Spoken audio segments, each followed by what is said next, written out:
Voy a contarles un secreto que va a cambiarles la vida. Al menos a todos esos afortunados que, por esfuerzo propio, sus padres o gracia divina jamás se han quedado sin un plato de comida en la mesa.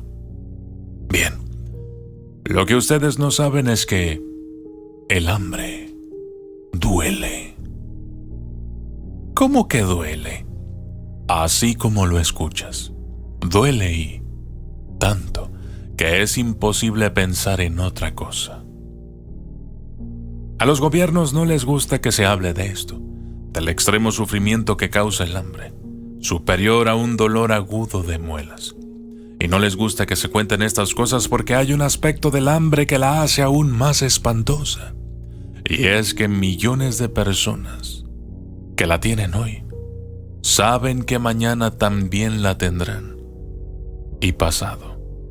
Y tal vez no vean ningún futuro más allá del constante dolor del estómago vacío. Esta es una historia real que te romperá el corazón en 1000 pedazos. Quédate junto a mí y prometo que no voy a decepcionarte, porque yo soy el documentalista y esto es Historias del Hambre que no son juegos.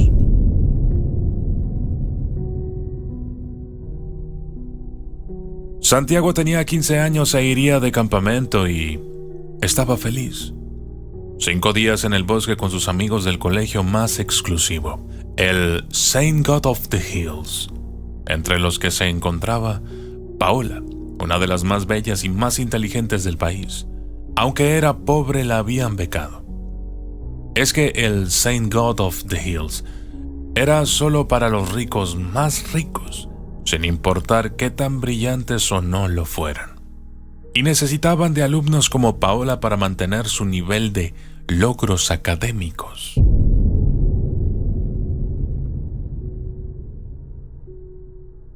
A solo 2 kilómetros de Saint God of the Hills, la ciudad dejaba las luces y se adentraba en el barrio obrero, donde vivía Luis, de 45 años, que miraba cómo sus hijas desayunaban, galletitas y té, y luego las llevó caminando hasta el colegio municipal. Luis sonreía ocultando la verdad. Le sonreía mientras ellas iban cantando y sonriendo les dio un beso en la puerta y caminó hasta perderse de vista. Recién ahí se tomó el estómago con ambas manos y comenzó a llorar de dolor. Aquel padre llevaba días sin comer. Sus hijas nunca lo habían notado. A veces le preguntaban cosas como: ¿tú comes, papá? Y él les mentía diciendo: ya comí en el trabajo. Pero nada de aquello era cierto. No había comido y no tenía trabajo. La pequeña fábrica textil había cerrado sin aviso, ni explicaciones, ni paga. Y en el peor momento, sin ningún ahorro a causa del alto costo del tratamiento de su esposa, ese que habían pagado vendiendo todo lo que tenían con la esperanza de curarse, pero sin resultados. Ella había muerto 3 meses atrás y ahora esto.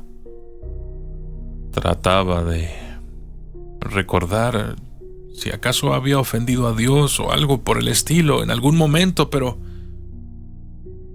no había explicación para su desgracia.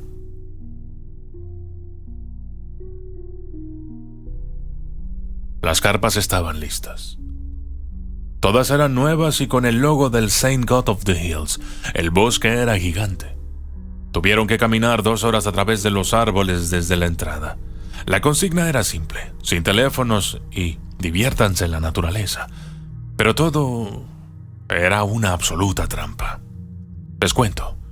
2 exalumnos del colegio se habían convertido en noticia cuando se los filmó, cerca del paredón del cementerio, golpeando a un hombre muy humilde. La brutal paliza en cámara dejó al colegio marcado con una fría fábrica de elitistas sin alma y el nuevo director pensaba que era cierto. Había notado que algunos de los alumnos intervenían en discusiones de redes sociales donde felicitaban a los infames por haber golpeado al hombre necesitado, al que acusaban de vago, con frases como «ahora va a aprender que no tiene que mendigar, que se ponga a trabajar» y cosas por el estilo. Paola, la alumna becada, también lo había notado. Despreciaba esa conducta de sus compañeros y, lejos de intentar encajar, contaba su historia de carencias y superación, incluyendo las veces que pasó hambre. Entonces propuso a las autoridades esta trampa llamada campamento. Lo hizo con un plan bien elaborado para que 4 de los 5 días los alumnos solo reciban un pedazo pequeño de pan y té o café, y nada más. El objetivo: que sintieran hambre, por primera vez, que entendieran sus privilegios y que empatizaran con las personas necesitadas para cambiar ese pensamiento general del alumnado, en donde tener era valer. Los padres fueron citados, se les pidió que brindaran autorización para la experiencia. En principio algunos se negaron, pero la presión del director y los demás, preocupados por el escándalo de la golpiza al hombre, fue mayor. Es que algunos de esos padres ricos se habían hecho a sí mismos, partiendo de modestas economías, y la idea de acomodar un poco el corazón y las mentes de sus hijos privilegiados les parecía una excelente idea, sobre todo si se suponía que sería una experiencia controlada. El papá de Santiago fue el mayor defensor, diciendo: «Un poco de hambre no lo va a volver más agradecido. Mi fábrica paga todos sus lujos, pero él se niega a venir y aprender a trabajar conmigo. Y habla de inversiones y no sé qué cosas más que saca de las redes sociales. Y me parece raro porque sabe que me partí el alma por hacer de esa fábrica la más grande, y aún así no quiere aprender. Y su único interés parece ser comprar cosas caras de las que se aburre rápido».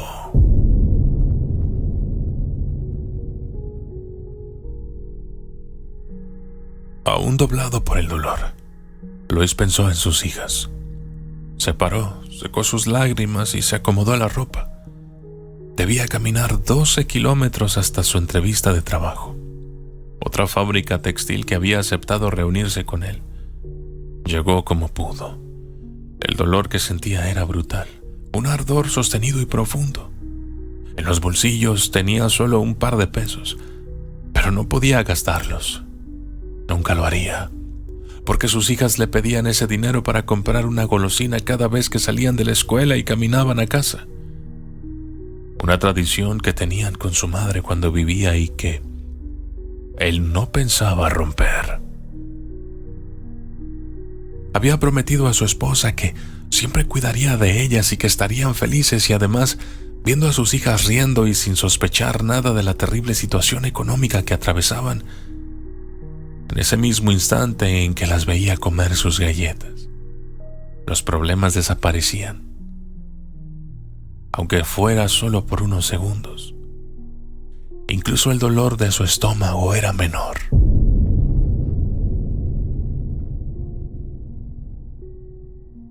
Día 1 de campamento. Santiago nunca había estado tan feliz. El lugar era maravilloso. Luego de la caminata desde la ruta arribaron al magnífico claro, donde los esperaba el coordinador con la comida lista. Y como era de esperarse, las quejas empezaron al instante. A uno la marca de agua mineral no le parecía confiable, o reclamaban de mala manera al coordinador que las proteínas eran pocas. El hombre miró a Paola de reojo esperando la señal. La joven inclinó su cabeza, y entonces el coordinador dijo: «Me avisaron por radio que el camino se bloqueó porque el puente entró en reparaciones y la comida para los siguientes días no ha llegado. Voy a ir a tratar de traerla. Si no vuelvo, tienen 4 bolsas de pan selladas al vacío en la carpa de despensa». El plan estaba en marcha. El coordinador ya no volvería hasta el final del viaje. Paola se quedó con la radio. Al segundo día todo fue risas por lo absurdo de la situación. Les avisaron que nadie llegaría y que debían fraccionar el pan y las infusiones, que nada se podía hacer porque, sin puente, no había forma de entrar. Santiago no estaba preocupado. Tenía genuinas intenciones con Paola y solo pensaba en eso. Algo en ella era diferente de todas las que conocía. ¿Cómo pensaba conquistarla? No tenía idea. Nunca había tenido que esforzarse demasiado. La fábrica de su padre era la más importante y de entre todos los ricos a Santiago el dinero se le notaba más. Su ropa, el auto con chofer, destinos exóticos y navegar los fines de semana eran su carta de presentación. Pero a Paola nada podía importarle menos. Así que tuvo que invitarla a caminar por bosques, tratar de conquistarla hablando, como se hacía antes. De hecho, como se debe de hacer. Ella aceptó. La verdad es de que Santiago le caía bien. Era superficial, sí, pero lindo y amable.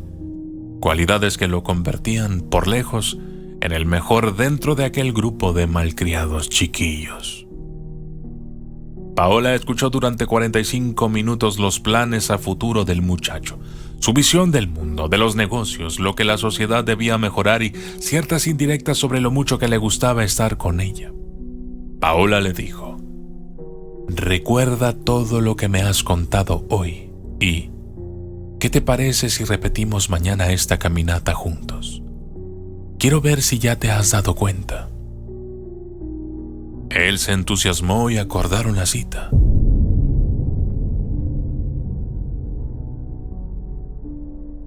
La entrevista de Luis había sido un éxito.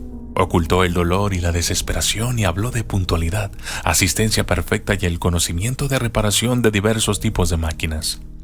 Entonces se dieron la mano con el capataz y, si se presentaba a las 6 de la mañana del día siguiente, comenzaría a trabajar en esa enorme fábrica textil, la mejor por lejos. Los sueldos eran más altos que en su anterior empleo y, sobre todo, les daban desayuno, lo que significaba que mañana, por fin, después de varios días, comería algo. La alegría al salir era tan fuerte como el dolor. A mitad de camino tuvo que parar y sentarse en el suelo porque el estómago prácticamente lo partía en dos. Las hijas saldrían en poco tiempo, así es que se incorporó y se dirigió al cementerio a visitar la tumba de su amada esposa y a contarle las novedades, decirle que Dios envió la ayuda para poder cuidar a las niñas, aquella ayuda por la que tanto había orado. Al llegar al muro tuvo que parar otra vez a causa del hambre y entonces lo vio. A esos dos muchachos bien vestidos que conversaban cerca. Observó a uno meter la mano en el bolsillo para sacar el teléfono y 2 billetes de los grandes cayeron al suelo. Los jóvenes avanzaron sin notarlo y Luis se desesperó. La miseria y el dolor no lo dejaban pensar, así que actuó por instinto, como sus padres. Crecidos también en la pobreza, le habían enseñado y, tomando el dinero del suelo, se acercó a ellos para devolverlo. Pero no llegó siquiera a abrir la boca cuando uno de los dos le pegó con fuerza en la mano y le dijo: «Fuera de nuestra vista, sucio. No queremos comprarte nada». Luis no comprendió lo que estaba pasando y trató de explicarles que se les había caído dinero, pero recibió un golpe tan fuerte en la cara que todo se puso negro y lo siguieron pateando en el suelo hasta que se desmayó. Cuando se despertó en el hospital gritó el nombre de sus hijas. Le dijeron que estaban en un hogar provisorio hasta que él se recuperara. Luis, al escuchar esto, trató de bajar de la cama, pero no pudo. Todo dolía demasiado. Preguntó cuánto faltaba para las 6 de la mañana. Gritó que le devolvieran a sus hijas con urgencia, que tenía que presentarse en la fábrica textil. Lloró y lloró hasta que lo medicaron y volvió a dormir. Luis no sabía que su caso había sido noticia nacional porque una cámara de seguridad había filmado la secuencia. Porque los 2 golpeadores que casi lo matan eran recién egresados de la escuela más elitista del país, del exclusivo St. God of the Hills. Y el pobre y bueno de Luis no sabía que había estado 2 semanas en coma.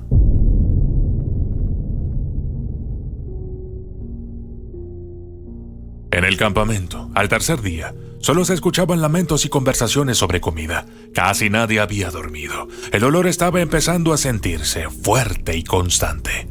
Santiago y Paola comenzaron a caminar. El muchacho siguió hablando de las inversiones a futuro, pero no tardó en dialogar sobre todo lo que iba a comer cuando regresara. Paola lo interrumpió y le preguntó si ya se había dado cuenta. Santiago no supo qué responder. Entonces ella lo invitó a repetir la cita mañana. Entre los árboles se encontraron al cuarto día. La noche había sido una guerra de estrategias entre los que querían comer todo lo que había y los que preferían seguir racionando. Santiago quiso comenzar la conversación sobre su visión del mundo y los negocios y quería decir cuánto amaba las playas de Tailandia y las de México, pero no podía. No podía pensar en nada más que en el sufrimiento que venía de su estómago. Simplemente la tomó de su mano y dijo: «Creo que ya me di cuenta». Paola se emocionó. Entiendan que ella había crecido en la pobreza y conocía muy bien lo que era irse a dormir sin cenar o pasar varios días a té y pan. Por lo tanto, mantenía una compostura funcional ante el dolor, aunque por dentro pensaba: «Dios mío, ¿por qué me metí en esto? Si estos chicos nunca van a cambiar». Pero la fe le volvía y, si aprendían eso que ella sabía sobre el hambre, tal vez actuarían muy diferente a partir de entonces. Y entonces Santiago dijo: «Me di cuenta. El hambre duele y no te deja pensar en otra cosa que no sea en el dolor. Y yo hablando de viajes como un estúpido». Y se puso a llorar de forma inconsolable. Estaba arrepentido por las veces en que su propio padre le había contado que pasó hambre en su infancia, y él no le había dado importancia. Pensaba en cuántas veces cruzó con un indigente teniendo suficiente dinero en el bolsillo como para alimentarlo un mes completo. Al fin entendía. Y lo más importante, bajo esa fachada de éxito y superficialidad, el corazón del joven era bueno. Paola se conmovió y se sintió orgullosa de sí misma. Al menos con uno había funcionado. De todas maneras necesitaba dejar bien claro el punto y le dijo: «Darse cuenta es entender que si tuvimos la suerte de nacer en alguno de esos países donde la mayoría come todos los días, ya debemos dar gracias. Si además podemos elegir qué comer, entonces ya tenemos una responsabilidad. Y no te pido que seas el ángel salvador de nadie, pero al menos no seas de los que les hacen la vida imposible a los pobres». No todos aprendieron luego de los 5 días, aunque la mayoría sí. A propósito, Paola le pidió al coordinador que al regresar trajera, para cada uno, un paquete de galletas de las más baratas y comunes. No hace falta decirles cuáles. Al repartirlas, parecía que estaban distribuyendo caviar. Todos estiraban sus manos y comían con desesperación y gratitud las galletas de animalitos.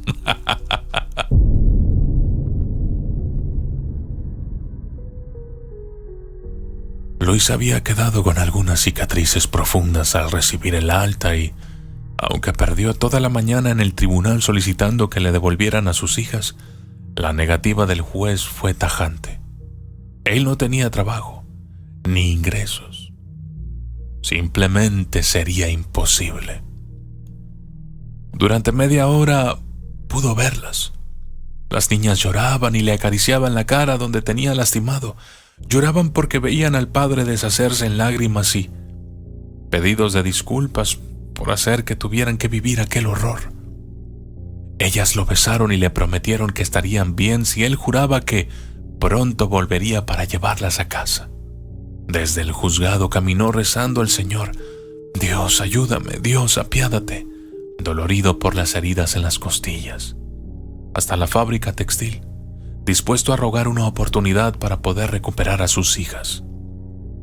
Luis solo pensaba en eso y ni siquiera se dio cuenta que la ropa se le estaba manchando de sangre de aquellos puntos de sutura que no habían cicatrizado bien aún.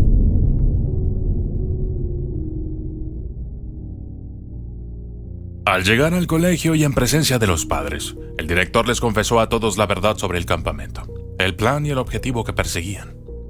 Giraron a ver a Paola, el cerebro detrás de todo esto, y lejos de enfadarse, muchos lloraron. Se arrepintieron de las veces que en secreto se habían referido a ella como la becada muerta de hambre, y todos terminaron aplaudiéndole y dándole las gracias. Santiago volvió a invitarla a salir.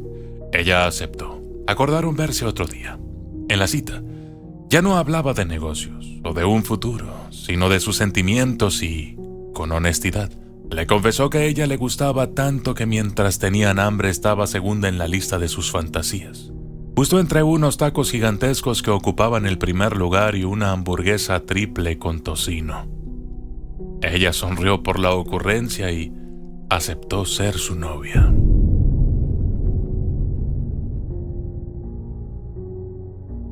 Todo era felicidad hasta que lo vieron. Un hombre manchado de sangre lloraba como un niño. Tenía la espalda apoyada en la pared y las manos contra la cara y murmuraba: «Dios, por favor, no me dejes solo». El Santiago de antes lo hubiera ignorado, pero al verlo así, pensó en su propio padre. Tenía más o menos su misma edad y sintió que si su padre estuviera así, le gustaría que alguien lo ayudara, y al pensar eso, se dio vuelta sin mirar a Paola y comprendió cuánto había cambiado desde el campamento. Acercándose al hombre le dijo: «Señor, lo veo llorando y, sin faltarle al respeto, me gustaría saber si puedo ayudarle en algo. Por cierto, mi nombre es Santiago y ella es Paola. Hoy nos pusimos de novios, ¿sabe?». El hombre los miró extrañados, como sintiendo que algo era irreal. Tanto tiempo había pasado sin escuchar que alguien le ofreciera ayuda. Tantos meses que ya no recordaba la última vez que le habían convidado un vaso de agua. Se secó las lágrimas y quiso responder, pero a medida que intentaba contar, el llanto volvía como una catarata de desesperación mientras decía: «Soy Luis y necesito recuperar a mis hijas, pero ya no tengo trabajo. Lo perdí y como estoy todo manchado, no me reciben en la fábrica para explicarles que fui a devolver el dinero que se me cayó y me golpearon, y yo tenía ese trabajo. Empezaba al otro día. No sé por qué me pegaron, no sé por qué. Me desperté sin mis hijas. Me duele mucho y ya no aguanto más. Le fallé. Le prometí a mi esposa antes de morir que las iba a cuidar y les fallé. El juez no me las devuelve porque no tengo trabajo». Y miró al cielo en un ataque de angustia y comenzó a pedir disculpas a su mujer fallecida diciendo: «Perdón, amor, perdóname. Yo lo había solucionado y no sé por qué me lastimaron así. Perdóname». Ambos se dieron cuenta que era el hombre que los exalumnos habían herido y Paola lloró también, y Santiago la miró. Infló el pecho como si fuera un superhéroe, le puso una mano en el hombro y preguntó: «Don Luis, dígame, ¿cómo se llama el juez? ¿Y en qué fábrica le negaron el trabajo?». Luis se sorprendió, trató de calmarse y sin entender dijo: «El juez se apellida Orbe y la fábrica es la más grande, la que está acá cerca. Se llama Textil Mi Hijo». Los ojos de Santiago se encendieron. Se alejó unos metros. Tomó el teléfono, llamó a su padre y le habló así: «Hola, papá. Llamé para preguntarte si todavía estoy a tiempo de aceptar esa pasantía que me ofreciste en la fábrica. Esa que rechacé como idiota». El padre, emocionado, dijo: «Claro, hijo. Me haces el hombre más feliz del mundo. Siempre quise que te interesaras en la fábrica. Cuando la fundé le puse Mi Hijo porque cada vez que mirabas las máquinas pensaba: esto algún día quedará para mi hijo». Santiago se emocionó también. Se prometió a sí mismo aprender todo lo que su padre quisiera enseñarle y cuidar la textil como si fuera un tesoro. Antes de cortar, agregó: Por cierto, papá, el juez Orbe es amigo tuyo, ¿verdad? ¿No es de tu grupo de golf? Santiago conversó 20 minutos más con su padre y le contó sobre el hombre que acababa de conocer. Luego regresó con Luis y Paola y entonces dijo: Quiero que vuelva a rezarle a su esposa y le cuente que todos sus problemas están resueltos. Luis, sin entender, respondió tímidamente: No puedo hacer eso. Yo nunca le mentí a mi señora, ¿sabe? Ya voy a encontrar la forma de recuperar a mis hijas. Perdonen ustedes por contarles todo esto. Santiago le dijo: No, don Luis, usted perdone que yo no me explique bien. Usted fue rechazado en la textil, mi hijo. Bueno, resulta, don Luis, que ese hijo del nombre soy yo. Santiago llamó al chofer. Luis no sabía si eso que le pasaba era real. Lo subieron al auto y fueron hasta la fábrica. El hombre abrió los ojos bien grandes cuando el joven entró a la textil como si fuera su casa. 5 minutos después, el gerente de recursos humanos entró a la oficina donde estaban sentados. Le dio la mano a Luis y le dijo: Este es el contrato que vamos a firmar ahora. Incluye un bono de bienvenida de 3 meses. Su sueldo va a ser el de jefe de mantenimiento, que tiene una jerarquía alta, y su sueldo será... Al escuchar la cifra, Luis comenzó a temblar y las lágrimas se asomaron sin pedirle permiso. Se compuso y dijo: Yo nunca llego tarde. Yo nunca falto al trabajo y sé arreglar las siguientes marcas de máquinas. El gerente lo interrumpió. Don Luis, no hace falta que lo aclare. Usted viene con Santiago y su padre dio la orden. Ya le estamos preparando su bono. Bienvenido. Al quedarse solos otra vez en la oficina, Santiago le dijo: El juez Orbe me acaba de escribir. Don Luis, dice que termine el papeleo y él mismo trae a sus hijas acá para que se vayan juntos. No se preocupe por nada. Las piernas de don Luis se doblaron un poco y con la voz cortada preguntó: ¿Es en serio? ¿Me lo dicen en serio? Y como vio que Paola y Santiago afirmaban con la cabeza, no soportó la emoción y caminando hasta el joven, le dijo al oído, en voz baja, casi avergonzado, le preguntó: ¿Eres un ángel del cielo? Yo le pedí a Dios, justo donde ustedes me encontraron. Le pedí y aparecieron ustedes, una pareja de ángeles.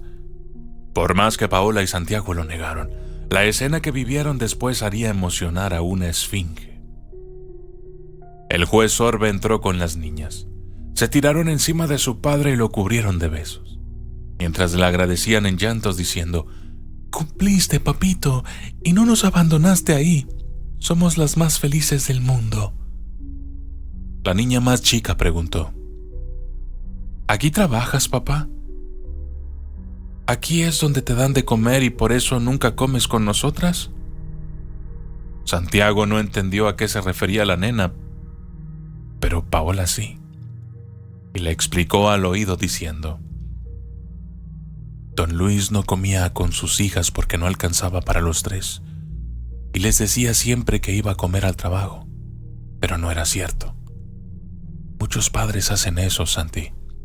Les dicen a sus hijos que están a dieta o que les duele el estómago y no quieren comer, pero la verdad es que no les alcanza». De solo imaginar el dolor de Luis, Santiago juró jamás abandonarlos.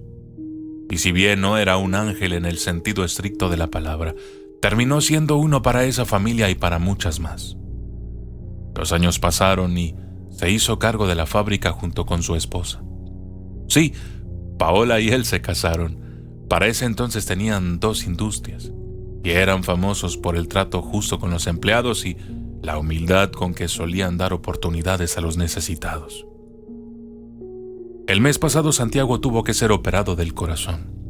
Se está recuperando muy bien, pero si les cuento esto es porque necesitaban varios dadores de sangre para la cirugía, por lo menos 20.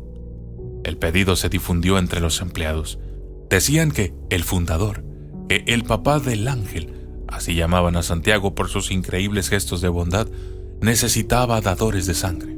Las empresas tenían unos 1,900 empleados. La mañana de la cirugía se presentaron a donar sangre 9,500 personas. Los trabajadores, sus familiares, sus amigos. Don Luis estaba primero en la fila. ¿Saben algo? Paula y Santiago me contaron que, entre los miles de proyectos de ley que se presentan en todo el mundo, nunca hubo uno para llevar de campamento a los políticos por 5 días. Ellos sostienen que el mundo cambiaría si, al menos una vez, los que toman las decisiones conocieran la verdadera naturaleza del hambre. ¿Qué opinan ustedes?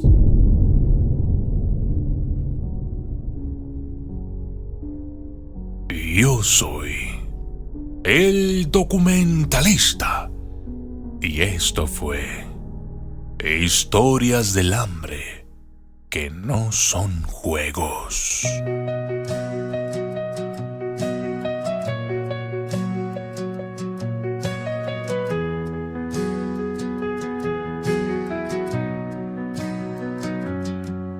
Hubo noches sin luna, con el estómago en dolor, dando pasos con duda, rezando por un favor.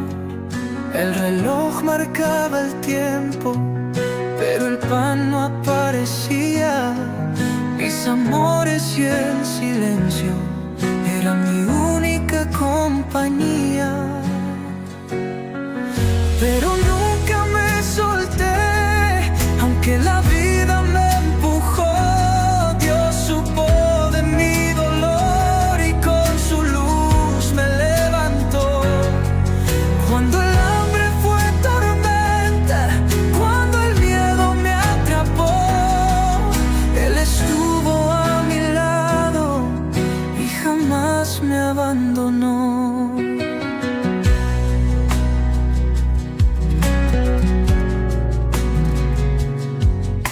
Vi rostros hundidos en sombras,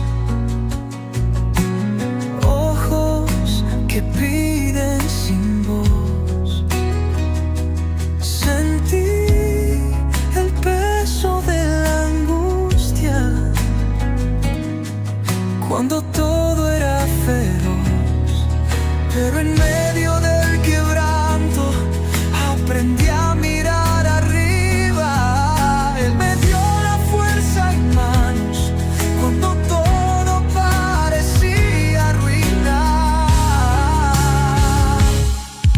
Pero nunca me solté, aunque la vida me empujó. Dios supo de mi dolor y con su luz me levantó. Cuando el hambre fue tormenta, cuando el miedo me atrapó, Él estuvo a mi lado y jamás me abandonó.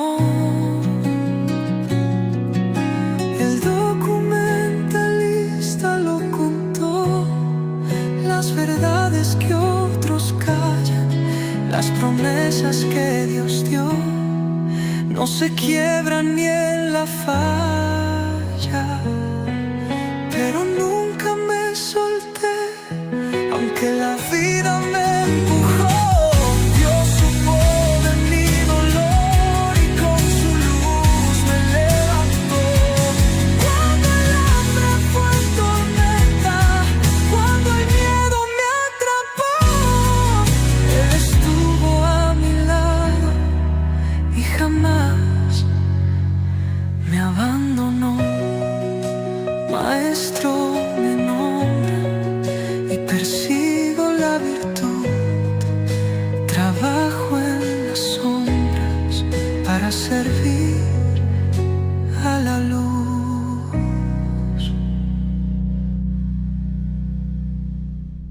Si te gustaría que te envíe saludos al final de mis videos, vuélvete miembro del canal y adquiere este y muchos otros beneficios. Saludos especiales para todos los miembros del canal.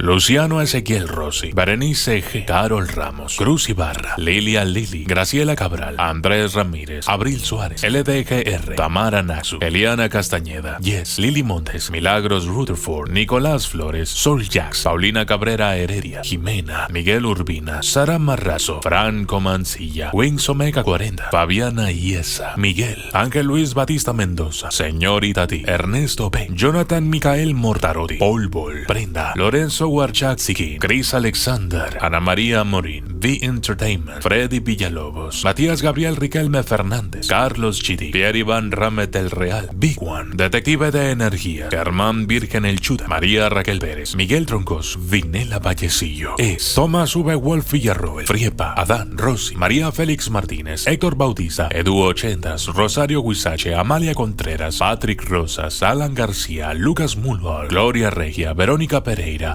Leonora Rossi Farías, Novia Cantú, Brian Barbe, Leonori, Julio Vidal Radiestesista, Juan Ramón, Ignacio, Vani Gardea, Álvaro Medina, Keimer Chávez, Jesús Mora, Miriam Romero, José Balsino, Jonathan Pacheco, Clauis Calva, Juan Jacobo y Carlos Montes. Gracias y hasta la próxima.